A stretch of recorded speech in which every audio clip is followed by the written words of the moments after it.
73살, 남편 없이 혼자 사는 집. 새벽마다 들리는 이상한 소리. 그리고 며느리가 속삭였습니다. 어머님, 오늘이면 끝나요. 저는 문정순입니다. 올해 73이에요. 3년 전 남편을 잃고 이 낡은 2층 집에서 혼자 살고 있어요. 그런데 어느 날부터 이상한 일들이 생기기 시작했어요. 새벽마다 누군가 우리 집에 들어오는 것 같았어요. 경찰은 믿어주지 않았고 아들 부부는 요양원 가라며 집을 팔라고 했어요. 그리고 그날 밤 며느리가 낯선 남자와 함께 우리 집 문을 열었습니다. 이건 제가 겪은 진짜 이야기입니다. 복도에서 들린 숨소리. 새벽 2시였어요. 목이 말라서 잠이 깼어요. 나는 침대에서 일어나 슬리퍼를 찾았어요. 어둠 속에서 더듬거리며 방문을 열었죠. 복도에 불을 켜려고 손을 뻗었는데 그때였어요. 후 하복도 끝에서 이상한 소리가 들렸어요. 누가 숨을 쉬는 것 같았어요. 아주 느리고 무거운 숨소리였어요. 나는 그 자리에 멈춰 섰어요. 심장이 빠르게 뛰기 시작했죠. 누구지? 복도는 완전히 어두웠어요. 내가 사는 집인데도 그 순간만큼은 낯선 꽃처럼 느껴졌어요. 후. 하숨 소리가 다시 들렸어요. 이번엔 조금 더 가까이에서요. 나는 황급히 벽이 전등 스위치를 눌렀어요.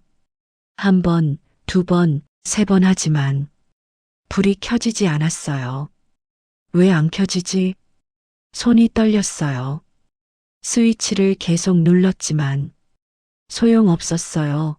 복도는 여전히 칠흑 같은 어둠이었죠.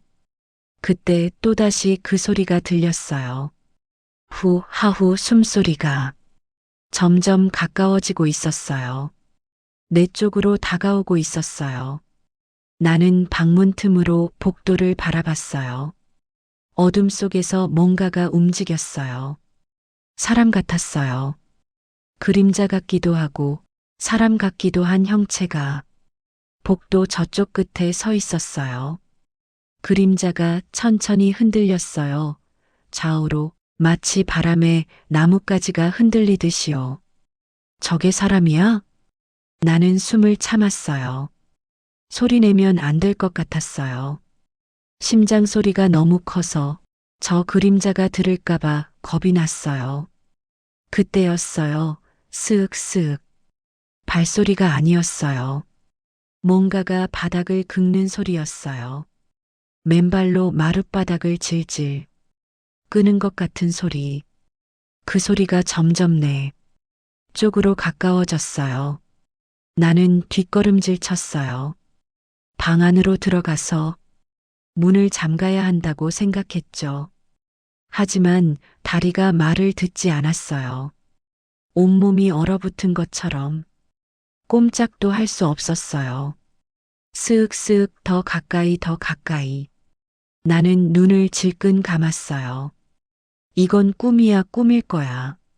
속으로 되뇌었죠. 그런데 그 순간이었어요. 쿵, 쿵쿵. 위층에서 발소리가 들렸어요. 누군가 계단을 빠르게 뛰어내려오는 소리였어요. 할머니. 2층 세입자 도영철이었어요. 그 청년이 계단을 뛰어내려와 내 앞에 섰어요. 숨을 헐떡이며 낮은 목소리로 속삭였어요. 할머니, 괜찮으세요? 나는 복도 끝을 가리켰어요. 떨리는 손으로요. 하지만 이미 그곳엔 아무것도 없었어요. 그림자도 소리도 아무것도 없었어요. 도영철은 복도를 살폈어요. 천천히 조심스럽게요. 그러더니 내게 다가와 더 낮은 목소리로 말했어요. 이 집 오늘 밤 누가 들어왔어요? 나는 그 말을 듣는 순간 온몸에 소름이 돋았어요. 뭐라고요? 도영철은 내 눈을 똑바로 쳐다봤어요. 1층 현관문이 열려 있었어요. 제가 새벽에 화장실 가려고 내려왔는데 문이 활짝 열려 있더라고요. 그게 무슨 그리고 복도에 발자국이 있었어요. 젖은 발자국이요. 도영철은 손전등을 켰어요. 희미한 불빛이 복도 바닥을 비췄죠. 정말로 젖은 발자국이 있었어요. 현관에서부터 복도를 따라 그리고 내 방문 앞까지요. 나는 입을 다물 수 없었어요. 누가 여기까지 왔다는 거예요? 도영철은 고개를 끄덕였어요. 네, 그리고 지금도 아직 이 집 안 어딘가에 있을 수도 있어요. 그 말을 듣는 순간 아래층에서 소리가 들렸어요. 드르륵. 누군가 현관문을 닫는 소리였어요. 아침이 되자마자 나는 집 안전체를 살폈어요. 어젯밤 일이 꿈이 아니었다는 걸 확인하고 싶었어요. 도영철이 본 현관문, 복도의 발자국, 그 이상한 숨소리. 전부 진짜였는지 확인해야 했어요. 제일 먼저 현관으로 갔어요. 문은 닫혀 있었어요. 하지만 뭔가 이상했어요. 잠금 장치를 보니 손잡이 각도가 평소와 달랐어요. 내가 항상 잠그는 방식이 아니었죠. 비틀어진 것처럼 보였어요. 누가 안에서 잠갔다가 다시 열었다가 한 거야. 손을 떨며 현관문을 열어봤어요. 문밖 현관 매트에 흙이 묻어 있었어요. 마른 흙이 아니라 축축한 흙이었어요. 비도 안 왔는데 말이죠. 나는 천천히 문을 닫고 부엌으로 갔어요. 싱크대 앞에 섰을 때 또다시 이상한 걸 발견했어요. 수도꼭지에 물방울이 맺혀 있었어요. 어젯밤 자기 전에 분명히 닦아뒀는데 말이죠. 나는 매일 밤 싱크대를 깨끗이 닦는 습관이 있거든요. 냉장고 문도 이상했어요. 손잡이 부분에 손자국이 있었어요. 내 손보다 큰 자국이었어요. 나는 냉장고 문을 열었어요. 안은 그대로였지만 김치통 하나가 평소와 다른 위치에 있었어요. 누가 여길 뒤졌어. 등골이 서늘해졌어요. 거실로 갔어요. 현관에서 거실로 이어지는 복도, 바닥을 자세히 봤어요. 도영철이 어젯밤 손전등으로 비춰준 그 자리예요. 지금은 발자국이 거의 마른 상태였지만 자국은 남아 있었어요. 작은 물 얼룩 같은 게 바닥에 희미하게 보였죠. 현관에서 시작해서 복도를 따라 부엌 쪽으로 그리고 다시 내 방문 앞까지요. 나는 숨이 막혔어요. 정말로 누가 들어왔었어. 그때 머릿속에 CCTV가 떠올랐어요. 나는 혼자 사는 게 불안해서 작년에 현관 앞 CCTV를 달아뒀거든요. 값싼 제품이지만 녹화는 돼요.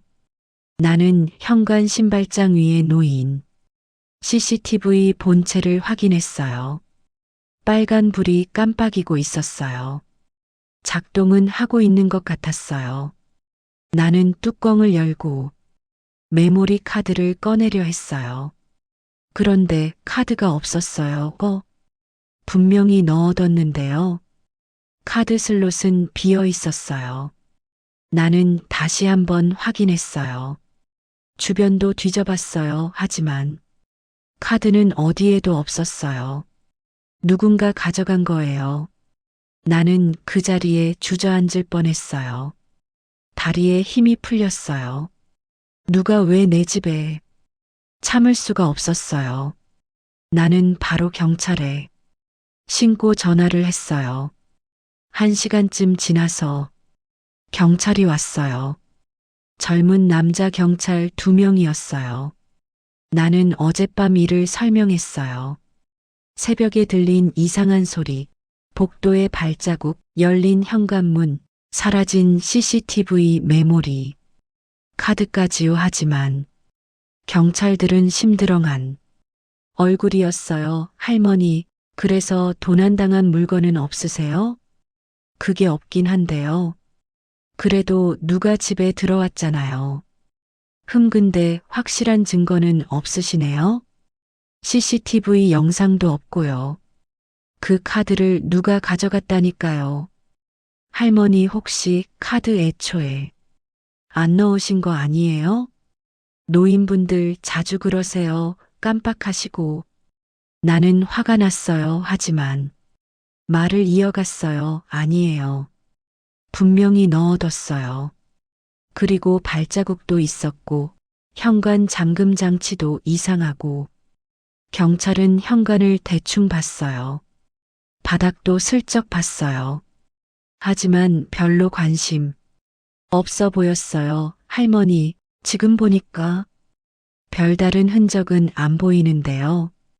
바람에 문이 열렸을 수도 있고 발자국은 할머니 본인 것일 수도 있고요.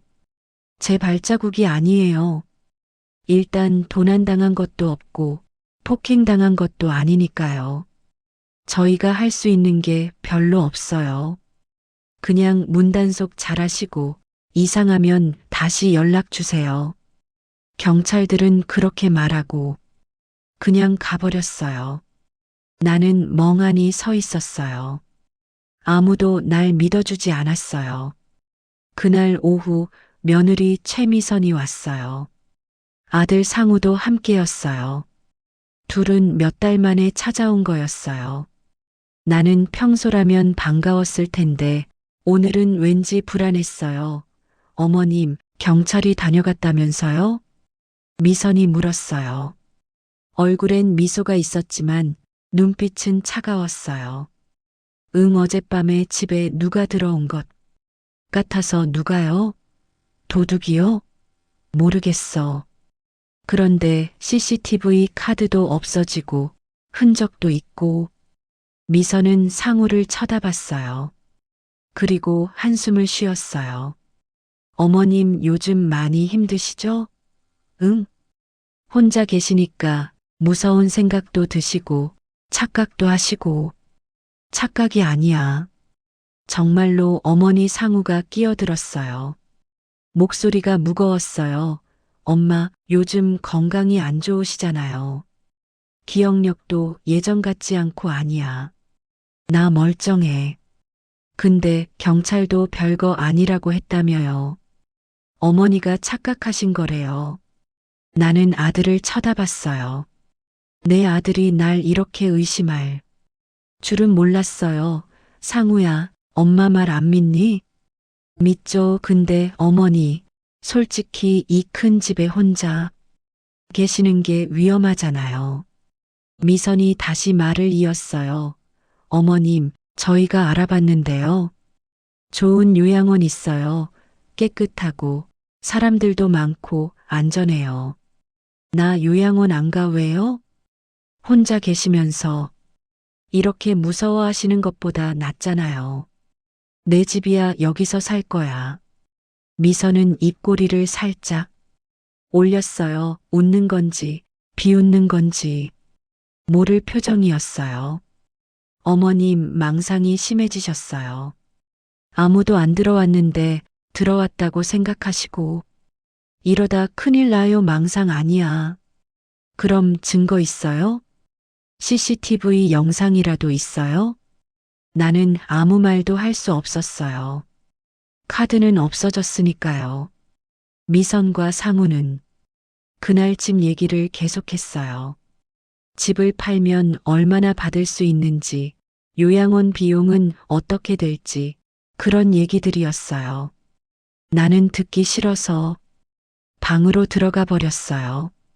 저녁 무렵 미선과 상우가 돌아갔어요. 나는 혼자 거실에 앉아 있었어요. 텔레비전을 켰지만 내용이 머릿속에 들어오지 않았어요. 아무도 날 안 믿어.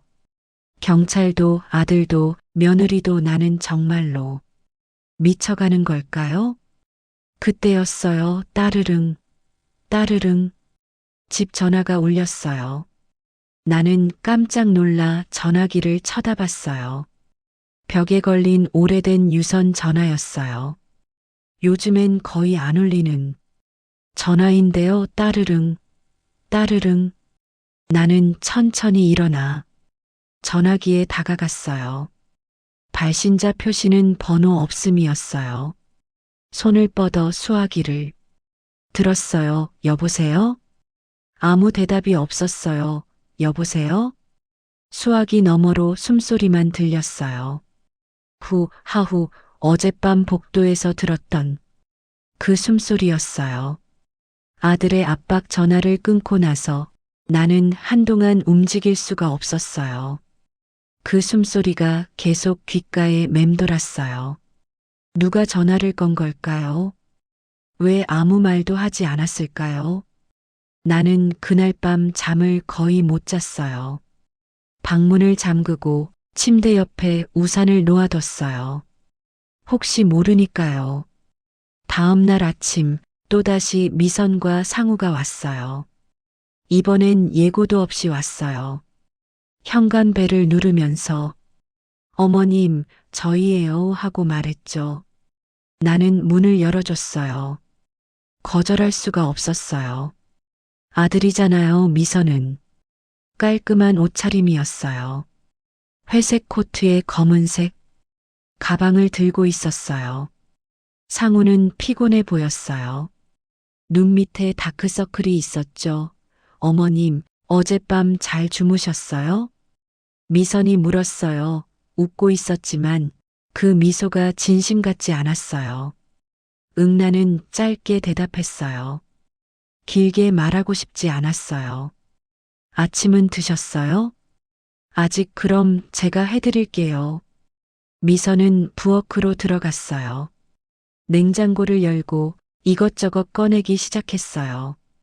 상우는 거실 소파에 앉았어요. 엄마 앉으세요. 상우가 말했어요. 나는 마주 앉았어요. 엄마, 저희가 오늘 온 이유가 있어요. 뭔데? 상우는 가방에서 서류 몇 장을 꺼냈어요. 이거 요양원 상담 신청서예요. 나는 그 서류를 쳐다봤어요. 글씨가 빽빽했어요. 읽고 싶지 않았어요. 나 요양원 안 간다고 했잖아. 엄마, 근데 혼자 사시기 힘드시잖아요. 어제도 이상한 전화 받으셨다며요. 누가 그 얘기를 한 거야? 나는 미선을 돌아봤어요.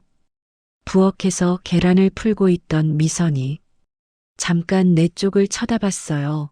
어머님, 제가 걱정돼서 물어본 거예요. 요즘 이상한 일이 자꾸 생기시니까. 그건 내가 이상한 게 아니야.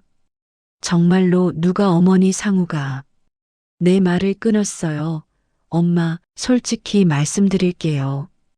저희 형편이 안 좋아요. 제가 사업 실패하고 빚도 많아요. 이대로 가면 저희 가족이 무너져요. 그게 나랑 무슨 상관인데? 이 집이요, 이 집 팔면 빚 다 갚고 엄마도 좋은 데 모실 수 있어요. 나는 아들을 쳐다봤어요. 내 아들이 이렇게 말할 줄은 몰랐어요, 상우야. 이 집은 너희 아버지가 평생 모아서 산 집이야. 나도 여기서 죽을 때까지 살고 싶어. 엄마, 저도 알아요. 근데 엄마 혼자 이 큰 집 관리하시는 것도 힘들잖아요. 계단도 있고 2층도 있고 2층은 도영철 씨가 쓰고 있잖아. 그 세입자요? 미선이 부엌에서 말했어요. 어머님, 그 청년 좀 이상해요. 말도 별로 안 하고 밤늦게 돌아다니고 그래도 세를 내잖아. 얼마나 내는데요? 한 달에 30만 원?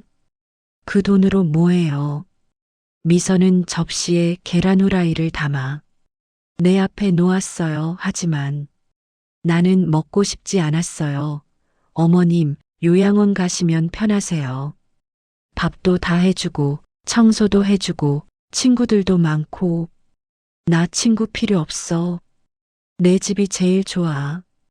고집 부리지 마세요. 미선의 목소리가 차갑게 변했어요. 어머님, 나이 드시면 현실 받아들이셔야죠. 혼자 사시면서 이상한 소리 들리고 망상 생기고 그러다 큰일 나요. 망상 아니라니까. 나는 소리를 질렀어요. 참을 수가 없었어요. 정말로 누가 들어왔어.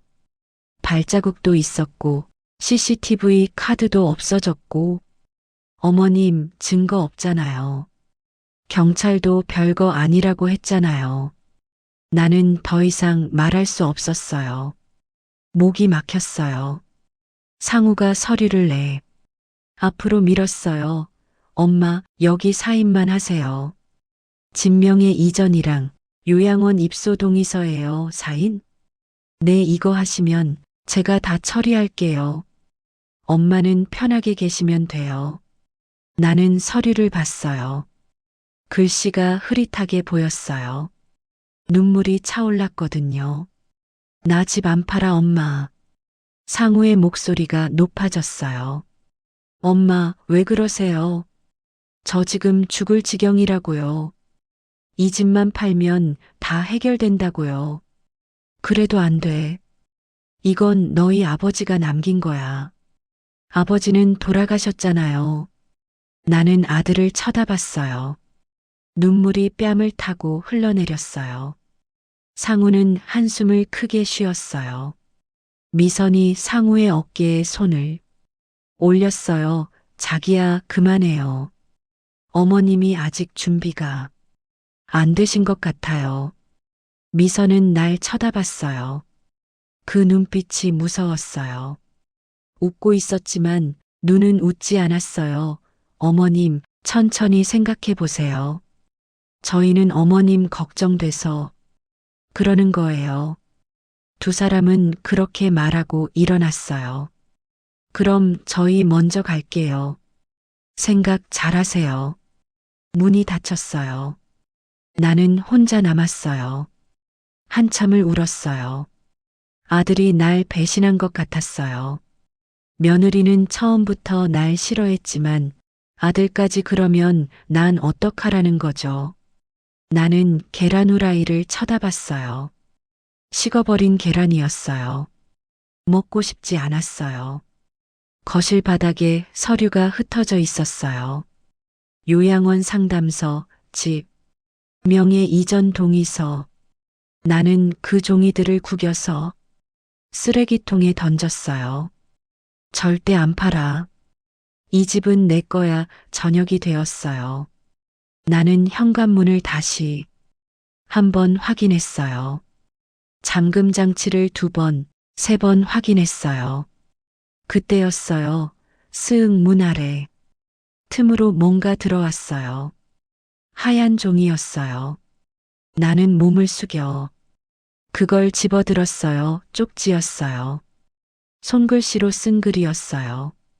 어제 그 사람 다시 올 거예요. 조심하세요. 나는 숨이 멎었어요. 누가 이 쪽지를 넣은 걸까요? 나는 급히 현관문을 열었어요. 밖을 봤어요. 골목은 어두웠어요. 가로등 불빛 아래 누군가 서 있었어요. 그림자였어요. 사람 모양의 그림자가 골목 끝에서 이쪽을 바라보고 있었어요. 나는 누구세요? 하고 소리쳤어요. 하지만 그림자는 대답하지 않았어요. 그냥 서 있었어요. 움직이지 않고 그저 날 보고 있었어요. 전 실종 사건. 나는 그 그림자를 보고 너무 무서워서 문을 그냥 닫아버렸어요. 손이 떨렸어요. 쪽지를 다시 봤어요. 어제 그 사람 다시 올 거예요. 조심하세요. 누가 쓴 걸까요? 그리고 그 사람은 누구를 말하는 걸까요? 나는 쪽지를 들고 계단을 올라갔어요. 2층이었어요. 도영철의 방 앞에 섰어요. 똑똑똑 문을 두드렸어요. 잠시 후 문이 열렸어요. 도영철이었어요. 머리가 헝클어져 있었고 피곤해 보였어요. 할머니, 무슨 일이세요? 나는 쪽지를 그에게 보여줬어요. 이거 혹시 당신이 준 거예요? 도영철은 쪽지를 보더니 천천히 고개를 끄덕였어요. 네, 제가 넣었어요. 왜요? 이게 무슨 뜻이에요? 도영철은 복도를 둘러봤어요. 그러더니 낮은 목소리로 말했어요. 할머니, 안으로 들어오세요. 얘기할 게 있어요. 도영철의 방은 좁았어요. 침대, 작은 책상, 옷장 하나가 전부였어요. 창문으로는 골목이 보였어요. 나는 책상 의자에 앉았고 도영철은 침대 끝에 앉았어요. 할머니, 제가 며칠 전부터 이상한 걸 봤어요. 뭐요? 밤마다 골목에서 서성이는 남자가 있어요. 나는 긴장했어요. 어떤 남자인데요? 키가 크고 검은색 점퍼를 입었어요. 얼굴은 모자로 가려서 잘 안 보였지만 할머니 집 앞을 계속 왔다 갔다 하더라고요. 언제부터요? 일주일쯤 됐어요. 처음엔 그냥 지나가는 사람인 줄 알았어요. 근데 자꾸 이 집 앞에서 멈춰 서는 거예요. 담배도 안 피우면서 그냥 서 있어요. 이상했어요. 나는 등골이 서늘했어요. 그 사람이 집에 들어온 거예요? 그럴 가능성이 높아요. 그리고 도영철은 잠시 망설이더니 말을 이었어요. 그 남자가 며느님이랑 만나는 걸 봤어요. 뭐라고요? 사흘 전이었어요. 제가 밤늦게 알바 끝나고 돌아오는데 골목 모퉁이에서 며느님이 그 남자랑 얘기하고 있었어요. 나는 믿을 수가 없었어요. 미선이가요? 네, 처음엔 제가 잘못 본 줄 알았어요. 근데 분명히 며느님이었어요. 목소리도 들렸어요. 뭐라고 했는데요? 정확히는 못 들었어요. 너무 작게 말해서요. 근데 며느님이 봉투를 건네더라고요. 두툼한 봉투였어요. 돈? 그런 것 같았어요.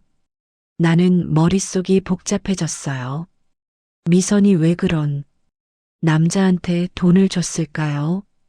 도영철이 다시 말했어요. 할머니, 저 그 남자 얼굴 사진을 찍었어요. 사진을요? 도영철은 핸드폰을 꺼냈어요. 사진 한 장을 보여줬어요. 흐릿했지만 남자의 얼굴이 보였어요. 40대쯤 되어 보이는 남자였어요. 눈빛이 날카로웠어요. 제가 이 사람 사진을 인터넷에 검색해 봤어요. 그랬더니요? 이 사람 정가자예요. 나는 숨을 들이켰어요. 무슨 정가인데요? 노인 상대 사기죠. 보이스피싱 조직에 있다가 걸렸대요. 2년 복역하고 작년에 출소했어요. 나는 손이 떨렸어요. 그런 사람을 미선이가 왜 모르겠어요. 근데 좋은 일은 아닐 거예요. 도영철은 창문 쪽을 바라봤어요. 골목이 보였어요. 어두운 골목이었어요. 할머니, 그리고 한 가지 더 말씀드릴 게 있어요. 뭔데요?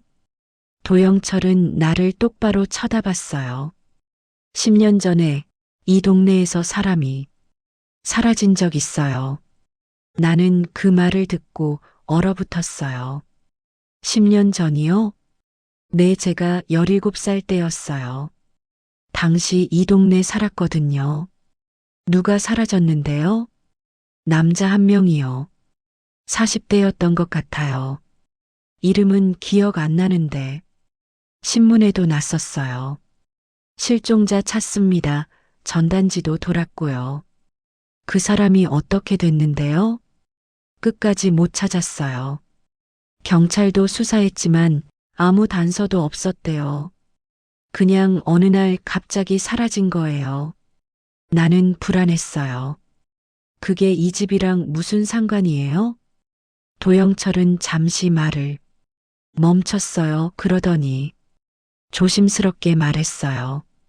그 남자가 마지막으로 목격된 곳이 이 집 근처였어요. 나는 소름이 돋았어요. 이 집 근처요? 내 목격자가 말하길 그 남자가 이 골목으로 들어오는 걸 봤대요. 그런데 그 뒤로 안 나왔다고. 그리고 할머니 남편분, 그때 뭔가 이상했대요. 우리 남편이요? 내 동네 사람들 얘기로는 할아버지가 그때 갑자기 불안해하셨대요. 밤마다 집 주변을 돌아다니고 누가 찾아오면 겁내고. 나는 기억을 떠올렸어요. 맞아요. 10년 전쯤 남편이 이상했어요. 밤에 잠을 잘 못 자고 창문을 자꾸 확인하고. 내가 물어보면 아무것도 아니야 하면서 넘어갔지만요. 그때 남편한테 무슨 일이 있었던 거예요? 모르겠어요. 근데 뭔가 있었던 건 확실해요. 도영철은 창밖을 다시 봤어요. 할머니, 혹시 집 어딘가에 할아버지가 남긴 물건이나 서류 같은 거 없어요? 그때 일과 관련된 거요. 글쎄요, 남편이 쓰던 서재가 있긴 한데 한번 찾아보세요. 뭔가 있을 수도 있어요. 나는 고개를 끄덕였어요. 하지만 머릿속이 복잡했어요. 10년 전 실종 사건, 남편의 불안, 그리고 지금 내 집에 들어오는 이상한 남자 전부 연결되어 있는 걸까요? 그때였어요. 부웅 밖에서 차 소리가 들렸어요. 도영철이 창문으로 다가갔어요. 나도 옆에 섰어요. 골목 입구에 차 한 대가 천천히 들어오고 있었어요. 흰색 승합차였어요. 차 옆면에 글씨가 써 있었어요. 가스 안전점검 가스. 회사 차량이었어요. 차는 우리 집 앞에서 천천히, 아주 천천히 멈춰 섰어요. 나는 숨을 참았어요. 저 차 뭐 하는 거예요? 도영철이 낮게 말했어요. 할머니, 가스 점검 신청하셨어요? 아니요, 안 했어요. 그럼 저 차 왜 여기 온 거죠? 차 안에서 남자 한 명이 내렸어요. 작업복을 입고 있었어요. 모자를 눌러 쓰고 있어서 얼굴이 잘 안 보였어요. 남자는 우리 집 대문을 쳐다봤어요. 그리고 천천히, 아주 천천히 걸어오기 시작했어요. 그날 밤은 한숨도 못 잤어요. 창밖으로 계속 골목을 봤어요. 가스 회사 차는 한 시간쯤 있다가 떠났지만 나는 안심이 안 됐어요. 도영철이 말했어요. 할머니, 오늘 밤은 문단속 꼭 하시고 이상하면 바로 저한테 연락하세요. 나는 그렇게 하겠다고 했어요. 다음 날 오후 2시쯤이었어요. 나는 거실에서 텔레비전을 보고 있었어요. 날씨는 흐렸어요. 비가 올 것 같았어요. 띵동. 초인종이 울렸어요. 나는 깜짝 놀라서 현관으로 갔어요. 인터폰 화면을 봤어요. 남자 한 명이 서 있었어요. 작업복을 입고 모자를 쓰고 있었어요. 누구세요? 가스입니다. 정기 안전점검 나왔습니다. 남자의 목소리는 차분했어요. 그런데 뭔가 어색했어요. 점검이요? 저 신청 안 했는데요. 정기 점검이라서요. 이 지역 전체 돌고 있어요. 5분이면 끝나니까 문 열어주세요. 나는 망설였어요. 가스 점검이라면 열어줘야 하는 건가요? 명찰 좀 보여주세요. 네, 잠시만요. 남자가 가슴에 찬 명찰을 카메라 쪽으로 들었어요. 가스 김철호라고 써 있었어요. 나는 조금 안심했어요. 그래도 불안해서 도어 체인을 걸고 문을 조금만 열었어요. 점검 빨리 해주세요. 네, 금방 끝나요. 남자가 문틈으로 손을 뻗었어요. 그런데 그 순간이었어요. 쾅! 남자가 갑자기 문을 세게 밀었어요. 도어 체인이 끊어졌어요. 나는 뒤로 넘어질 뻔했어요. 남자가 집 안으로 들어왔어요. 뭐 하는 거예요? 조용히 하세요. 남자의 목소리가 낮아졌어요. 차갑고 무서운 목소리였어요. 나는 겁에 질렸어요. 뒷걸음질 쳤어요. 나가요. 안 나가면 경찰 불러요. 불러봐요. 그 전에 끝낼 거니까. 남자는 현관문을 닫았어요. 그러고는 부엌 쪽으로 걸어갔어요. 나는 어떻게 해야 할지 몰랐어요. 도망쳐야 하나요? 소리를 질러야 하나요? 남자는 부엌에 들어가서 가스레인지를 만지기 시작했어요. 뭐 하는 거예요? 점검이요. 가스 새는지 확인하는 거죠. 하지만 그게 점검이 아니라는 걸 알 수 있었어요. 남자는 가스 밸브를 이상하게 만지고 호스를 뜯어보고 환기구도 열었어요. 저 사람 뭔가를 설치하려는 거야. 나는 핸드폰을 꺼내려 했어요. 하지만 핸드폰이 거실 소파에 있었어요. 남자가 날 쳐다봤어요. 할머니, 가만히 계세요. 금방 끝나니까. 나는 천천히 복도 쪽으로 물러났어요. 남자가 다시 부엌 쪽을 보는 사이 나는 방으로 뛰어들어갔어요.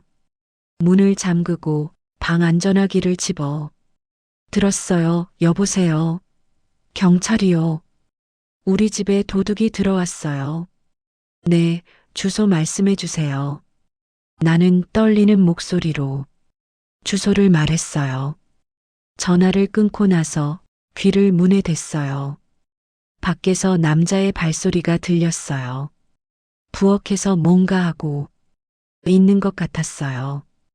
도영철 씨. 나는 2층을 생각했어요. 도영철이 있으면 도와줄 텐데. 하지만 지금 그는 일하러 나갔을 거예요. 그때였어요. 할머니. 남자의 목소리가 방문 밖에서 들렸어요. 문 열어요. 싫어요. 나가요. 문 안 열면 제가 부술 거예요. 경찰 불렀어요. 곧 와요. 그래요?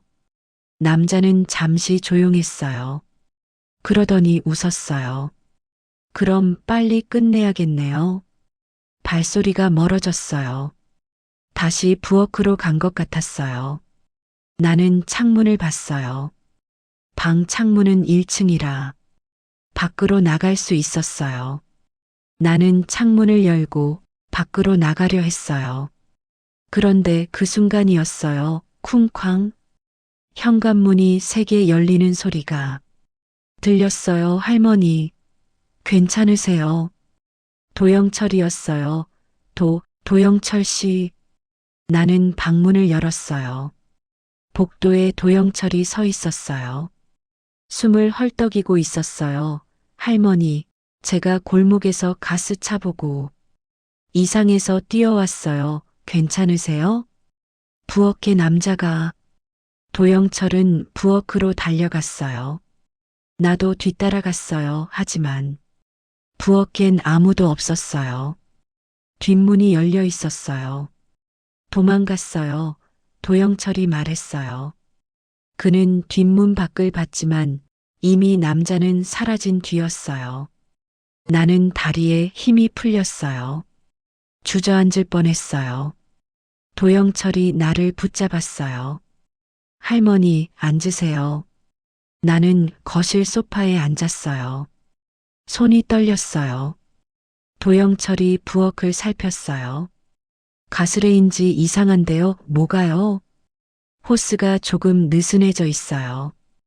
그리고 밸브도 이거 살짝 열려 있었어요. 나는 소름이 돋았어요. 그럼 가스가 셀 수도 있다는 거예요? 내 할머니가 가스를 켰으면 큰일 날 뻔했어요. 경찰이 왔어요. 이번에도 똑같은 젊은 경찰 2명이었어요. 나는 또다시 설명했어요. 가스 점검원으로 위장한 남자가 들어왔고 가스레인지를 조작했다고요. 경찰은 부엌을 봤어요. 가스레인지도 봤어요. 할머니, 근데 증거가 없네요. 그 남자가 정말로 가스를 조작했다는 증거요. 도영철 씨가 봤잖아요. 호스도 느슨했고 밸브도 열려 있었다고. 근데 그게 그 남자가 한 건지 원래 그랬던 건지 확인할 방법이 없잖아요. CCTV는요? 할머니 집엔 CCTV 없잖아요. 메모리 카드도 없어졌다며요. 경찰은 한숨을 쉬었어요. 일단 저희가 순찰 강화할게요. 근데 할머니, 요즘 가스 사칭 사기 많아요. 조심하세요. 이건 사기가 아니라. 네, 알겠습니다. 이상하면 다시 연락 주세요. 경찰은 그렇게 말하고 또 가버렸어요. 나는 힘이 빠졌어요. 그날 저녁 나는 부엌에 가기가 무서웠어요. 도영철이 가스레인지를 다시 점검해 줬어요. 이제 괜찮아요라고 했지만 나는 믿을 수가 없었어요. 할머니, 오늘 밤은 제가 1층에 있을게요. 거실 소파에서 잘게요. 괜찮아요? 내 할머니 혼자 두면 안 될 것 같아요. 나는 고마웠어요. 도영철이 없었으면 어떻게 됐을까요? 밤이 되었어요. 나는 방에 누웠어요. 하지만 잠이 안 왔어요. 자꾸 부엌 쪽이 신경 쓰였어요. 1시간쯤 지났을까요? 나는 일어나서 복도로 나왔어요. 거실 소파에서 도영철이 자고 있었어요. 나는 부엌으로 조용히 걸어갔어요. 그리고 코를 킁킁거렸어요. 뭔가 냄새가 났어요. 아주 희미한 냄새였어요.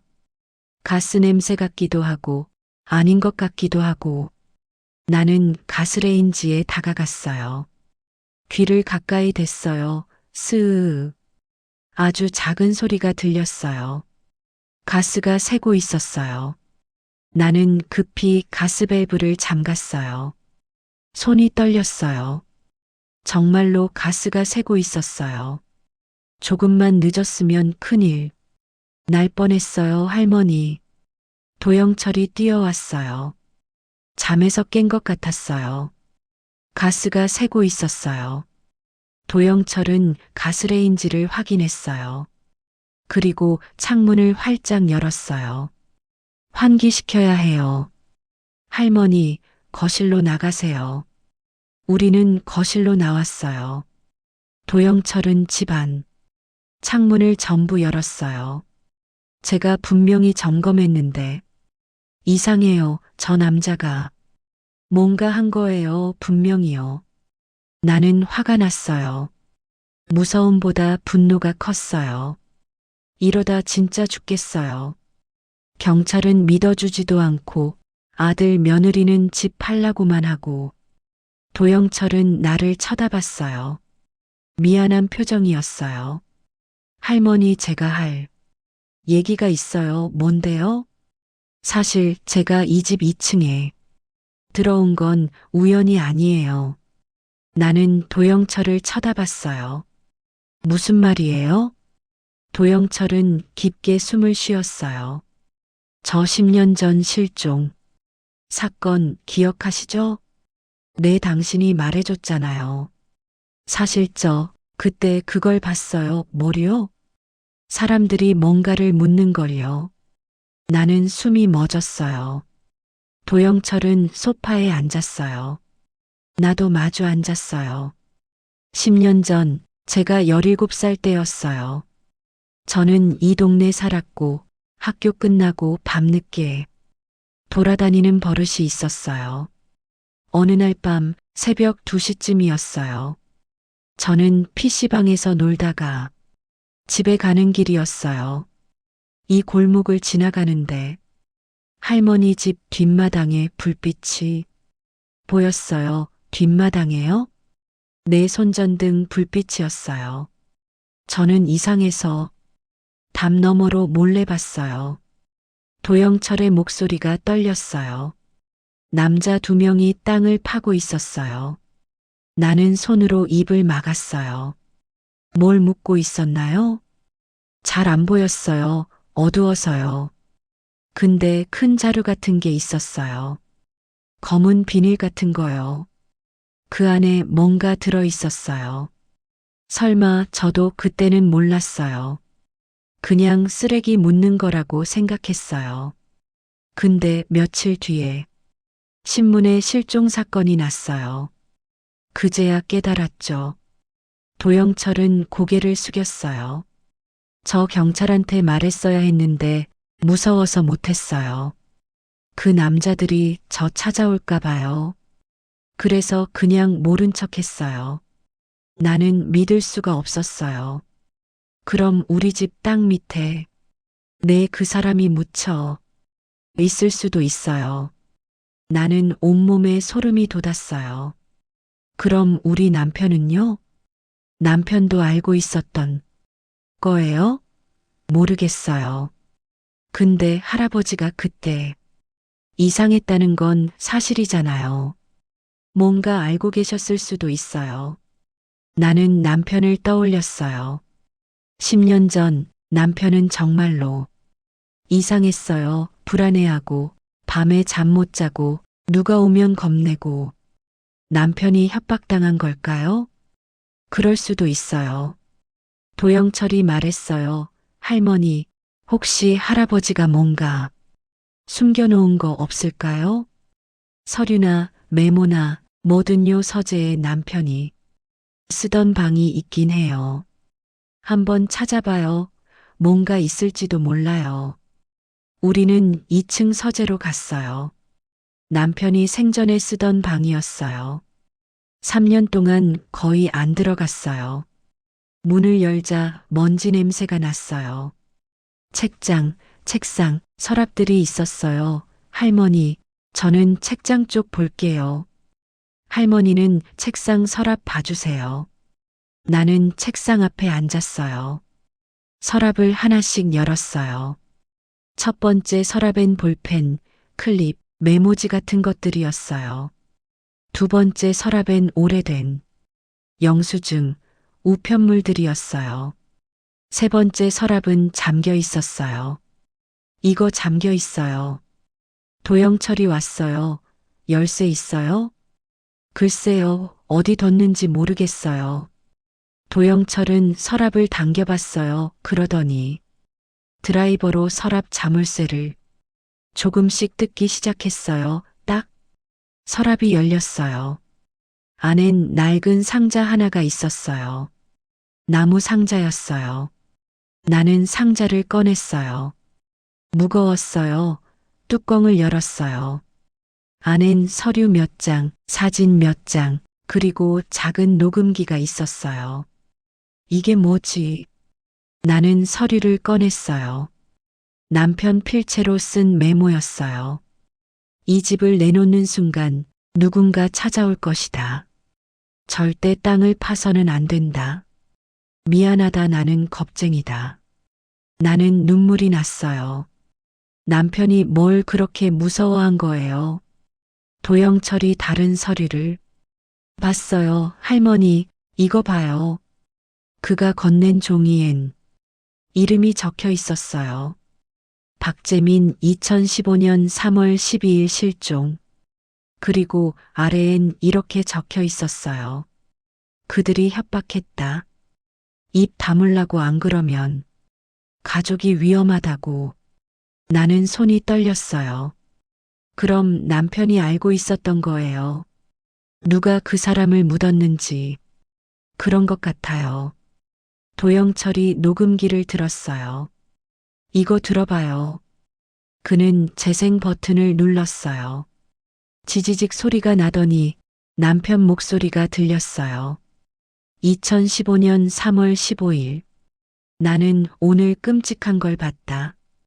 뒷마당에 그들이 사람을 묻었다. 나는 아무것도 못했다. 겁이 나서 경찰에 신고도 못했다. 그들이 날 협박했기 때문이다. 내 가족을 해치겠다고. 나는 비겁하다. 미안하다. 녹음이 끝났어요. 나는 울었어요. 남편이 그런 고통을 혼자 견뎠다는 게 너무 슬펐어요. 할머니 도영철이 사진 한 장을 꺼냈어요. 이거 봐요. 사진엔 남자 2명이 찍혀 있었어요. 어두운 곳에서 찍은 사진이라 흐릿했지만 한 명은 분명히 젊은 남자였어요. 이 사람 어디서 많이 본 것 같은데. 도영철이 핸드폰을 꺼냈어요. 아까 보여줬던 전과자 사진이었어요. 이 사람이에요. 며느님이랑 만난 그 남자요. 나는 숨이 막혔어요. 그럼 그 남자가 10년 전에도 여기 있었다는 거예요? 네, 그리고 지금도 다시 온 거예요. 왜요? 왜 다시 온 거죠? 도영철이 심각한 얼굴로 말했어요. 할머니, 며느님이 이 집을 사려는 이유가 뭘까요? 땅 때문이요? 맞아요. 며느님은 이 땅 밑에 뭐가 묻혀 있는지 알고 있는 거예요. 그래서 집을 손에 넣어서 증거를 없애려는 거죠. 나는 온몸이 얼어붙었어요.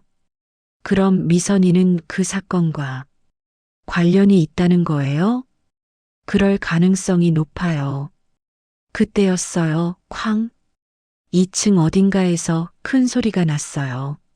뭔가 떨어지는 소리였어요. 우리는 동시에 돌아봤어요. 지금 뭐 떨어진 거예요? 도영철이 속삭였어요. 저희 둘 다 여기 있는데. 그럼 위층에 누가 있다는 걸까요? 위층에서 난 소리 뒤로 우리는 한참을 숨죽이고 있었어요. 도영철이 조심스럽게 복도로 나갔어요. 나도 뒤따라갔어요. 2층은 조용했어요. 도영철이 각 방을 확인했어요. 내 방, 빈 방, 화장실 모두 비어 있었어요.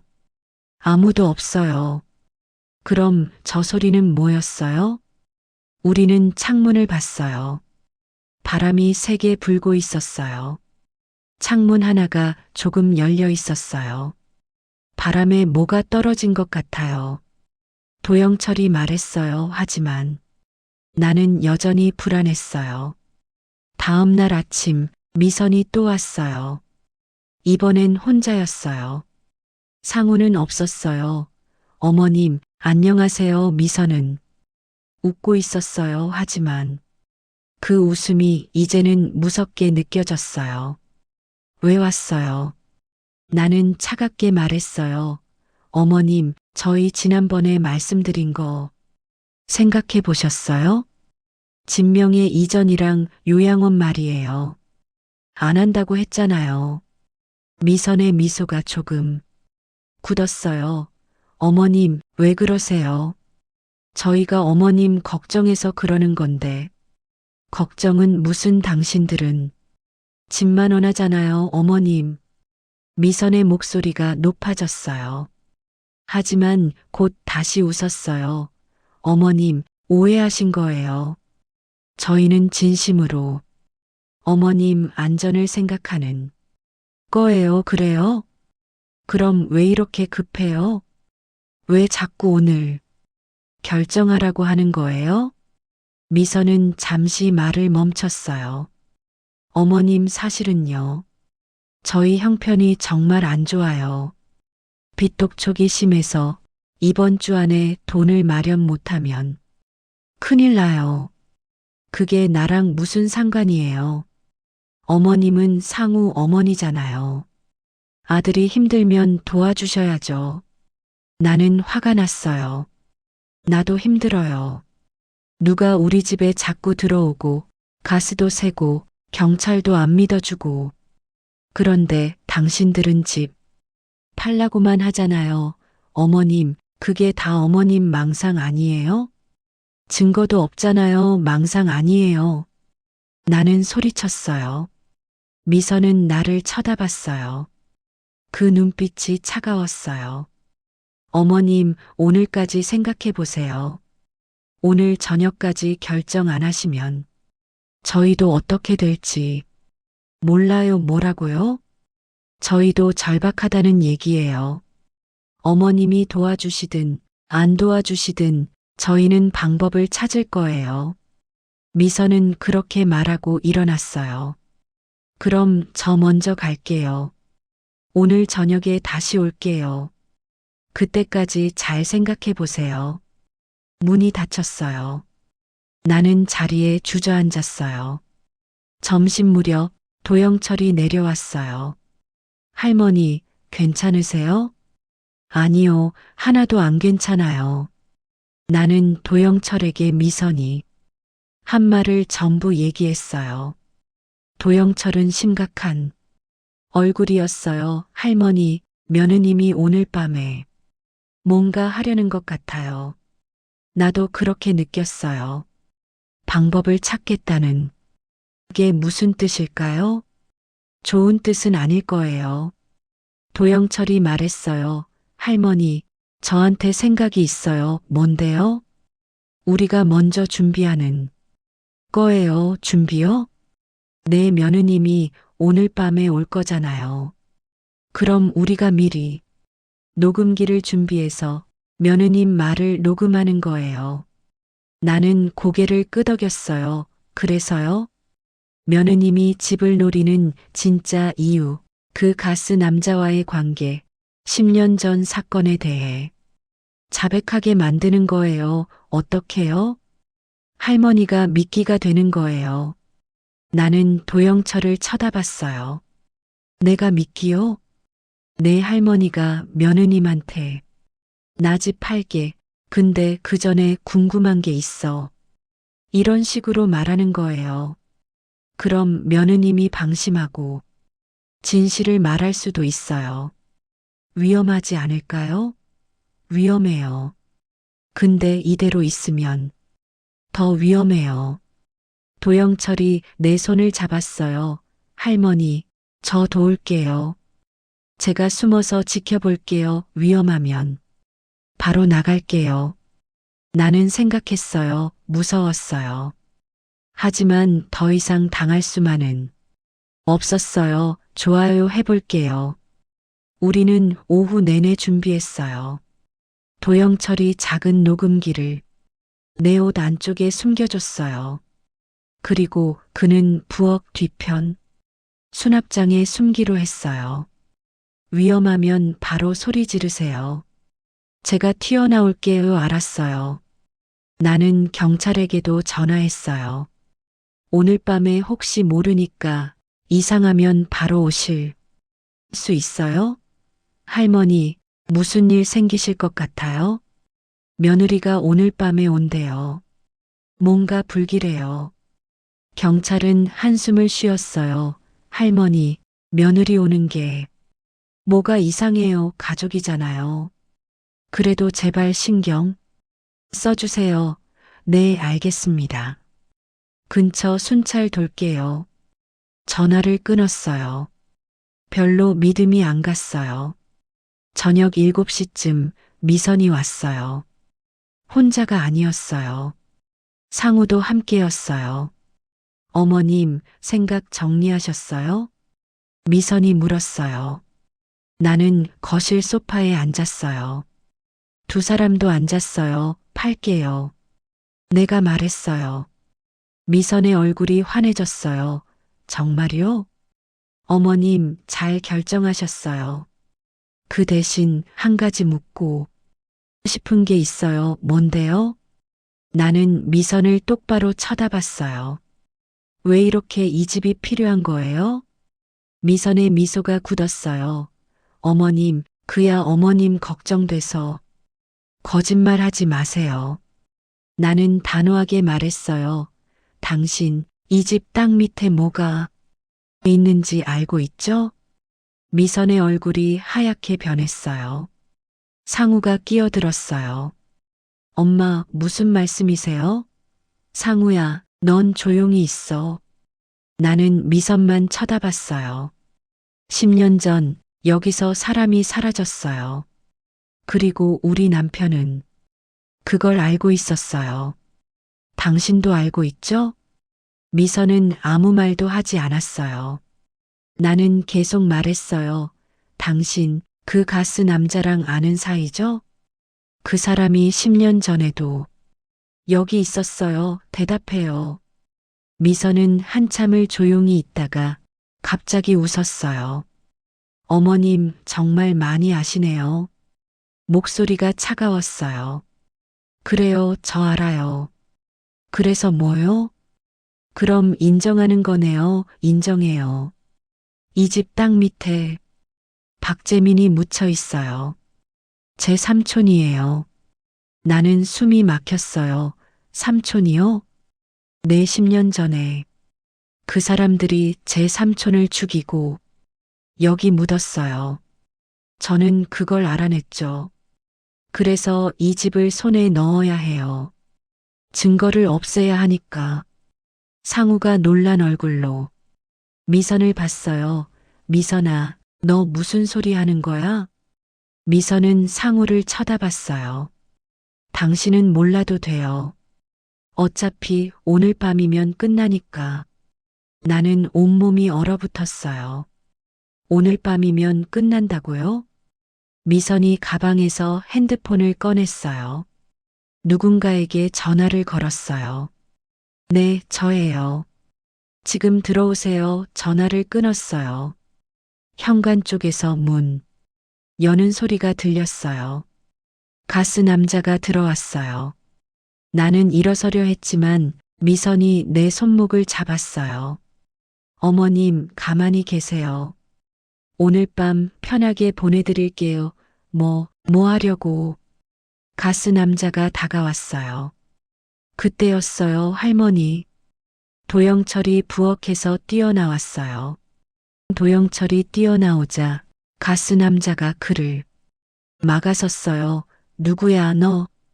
할머니한테서 떨어져요. 도영철이 소리쳤어요. 하지만 가스 남자는 그보다 컸어요. 도영철을 밀쳤어요. 꺼져. 도영철이 벽에 부딪혔어요. 영철 씨. 나는 소리쳤어요. 미선이 내 손목을 더 세게 잡았어요. 어머님, 가만히 계세요. 소란 피우지 마시고 나요. 나는 손을 뿌리쳤어요. 그리고 현관 쪽으로 뛰었어요. 하지만 가스 남자가 문을 막았어요. 할머니, 어딜 가세요? 나는 뒷걸음질 쳤어요. 상우가 당황한 얼굴로 일어났어요. 미선아, 이게 무슨 짓이야? 지금 뭐 하는 거야? 당신은 가만히 있어요. 미선이 소리쳤어요.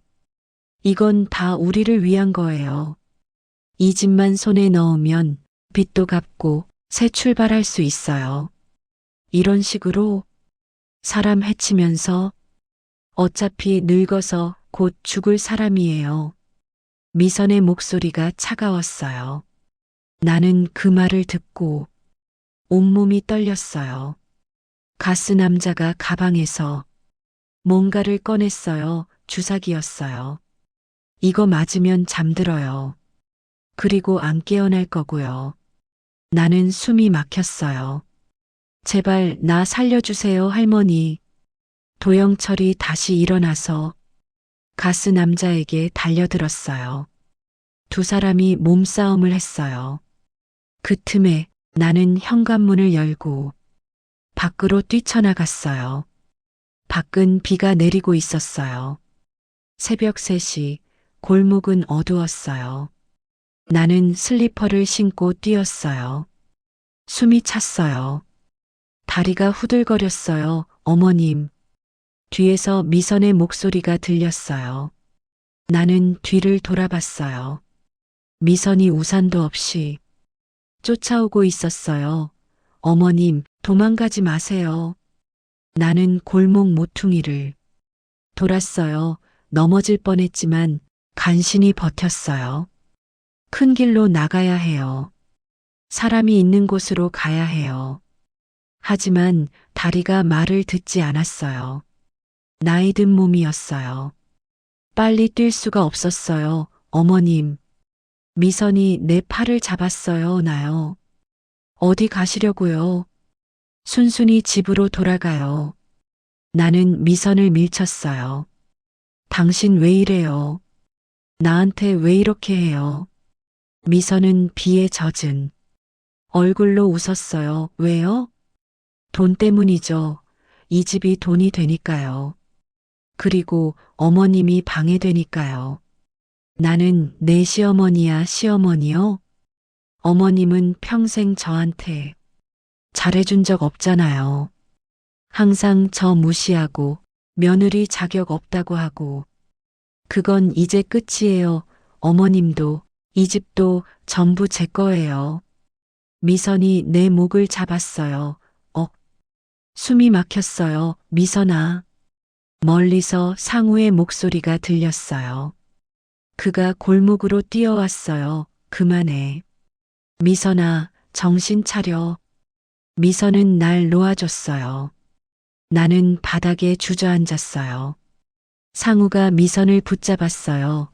미선아, 이러지 마. 이건 아니야. 당신은 몰라요. 당신은 아무것도 모른다고요. 그때였어요. 우웅. 멀리서 사이렌 소리가 들렸어요. 파란 불빛이 골목을 비췄어요. 경찰차였어요. 경찰차 두 대가 골목에 들어왔어요. 경찰들이 뛰어내렸어요. 거기서 미선은 얼어붙었어요.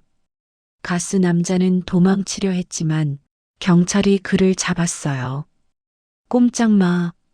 도영철이 골목 끝에서 손을 흔들었어요. 할머니, 괜찮으세요? 나는 고개를 끄덕였어요. 경찰이 다가왔어요. 할머니, 괜찮으세요? 신고받고 왔습니다. 누가 신고를 했어요? 2층 세입자분이요. 집에서 소란이 있다고 신고하셨어요. 나는 도영철을 봤어요. 그가 웃으며 엄지를 치켜 세웠어요. 경찰이 미선에게 다가갔어요. 따라오세요. 폭행죄로 체포합니다. 아니에요. 저 아무것도 안 했어요. 목격자도 있고 녹음도 있습니다. 경찰이 내게서 녹음기를 받아갔어요. 우리가 준비한 녹음기였어요. 미선의 얼굴이 창백해졌어요. 어머님. 설마. 나는 미선을 쳐다봤어요. 나도 이제 더 이상은 참지 않아요. 미선과 가스 남자는 수갑이 채워졌어요. 경찰차에 태워졌어요. 상우는 그 자리에 주저앉아 울었어요. 엄마 미안해요. 제가 잘못했어요. 나는 아들을 내려다봤어요. 상우야. 나 혼자 살 수 있어. 걱정 마. 사건이 끝나고 일주일이 지났어요. 경찰은 집 뒷마당을 조사했어요. 땅을 파헤쳤어요. 정말로 10년 전 실종된 박재민 씨의 유골이 나왔어요. 신문에 크게 났어요. 미선과 가스 남자, 그리고 10년 전 범행에 관련된 사람들이 전부 잡혔어요. 미선의 삼촌이 맞았어요. 그는 돈 문제로 살해당했고 우리 집 땅에 묻혔던 거예요. 남편은 협박당해서 입을 다물었고요. 상우는 이혼 절차를 밟고 있대요. 그리고 날 찾아와서 계속 사과했어요. 나는 용서했어요. 그래도 아들이니까요. 어느 조용한 오후였어요. 나는 거실에 앉아 차를 마시고 있었어요. 할머니 도영철이 계단에서 내려왔어요. 영철 씨, 차 한잔 할래요? 네, 좋아요. 그는 내 맞은편에 앉았어요. 할머니, 저 다른 곳으로 이사 가려고요. 나는 놀랐어요. 왜요? 여기 불편해요? 아니에요. 근데 제가 10년 동안 도망만 다녔잖아요. 이제 더 이상 도망치지 않으려고요. 경찰한테도 제대로 증언했고요. 그럼 더 여기 있어야 하는 거 아니에요? 도영철이 웃었어요. 그래서요. 이사 안 갈게요. 할머니 옆에 있을게요. 나는 따뜻한 마음이 들었어요. 고마워요. 영철 씨, 제가 더 고마워요. 할머니 덕분에 저도 용기 냈어요. 우리는 차를 마셨어요. 저녁이 되었어요. 나는 거울 앞에 섰어요. 주름진 얼굴, 흰 머리카락, 작은 몸하지만 나는 더 이상 약하지 않았어요. 나이가 많다고 약한 건 아닙니다. 나는 거울 속 내 모습에게 말했어요. 그저 너무 오래 참고 너무 오래 외로웠던 것 뿐이죠. 창밖으로 해가 지고 있었어요. 골목은 조용했어요. 평화로웠어요. 나는 이제 혼자가 아니었어요. 도영철이 있고 이웃들이 있고 무엇보다 나 자신이 있었어요. 이제 시작이야. 나는 작게 웃었어요. 새로운 삶이 시작되는 거예요. 두렵지 않았어요. 그날 밤 나는 편하게 잠들었어요. 악몽도 이상한 소리도 없었어요. 그저 고요하고 따뜻한 밤이었어요. 아침이 오면 새로운 하루가 시작될 거예요. 그리고 나는 그 하루를 살아낼 거예요. 내 힘으로 3개월이 지났어요. 봄이 왔어요. 나는 뒷마당에 꽃을 심었어요. 그 땅은 이제 슬픔의 땅이 아니라 새 생명이 자라는 땅이 되었어요.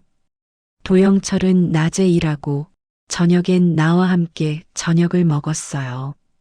마치 손자 같았어요. 상우는 가끔 찾아왔어요. 예전처럼은 아니지만 조금씩 관계를 회복하고 있었어요. 나는 더 이상 외롭지 않았어요. 그리고 알았어요. 나이가 많아도 혼자 살아도 나는 강할 수 있다는 걸. 그저 누군가 내 편이 되어주고 내가 나를 믿으면 되는 거였어요. 해가 지고 밤이 왔어요. 나는 창가에 앉아 골목을 바라봤어요. 평화로운 골목이었어요. 더 이상 두렵지 않았어요. 잘 자요, 세상. 나는 작게 중얼거리고 미소 지었어요. 오늘 이야기 어떠셨나요? 끝까지 함께 해주셔서 진심으로 감사합니다. 구독과 좋아요는 이야기 극장의 불을 밝히는 한 알의 촛불입니다. 그 불빛 아래 다음 이야기가 계속 펼쳐집니다. 오늘 하루도 마음이 평안하시길 바라며 함께 해주신 여러분 진심으로 고맙습니다.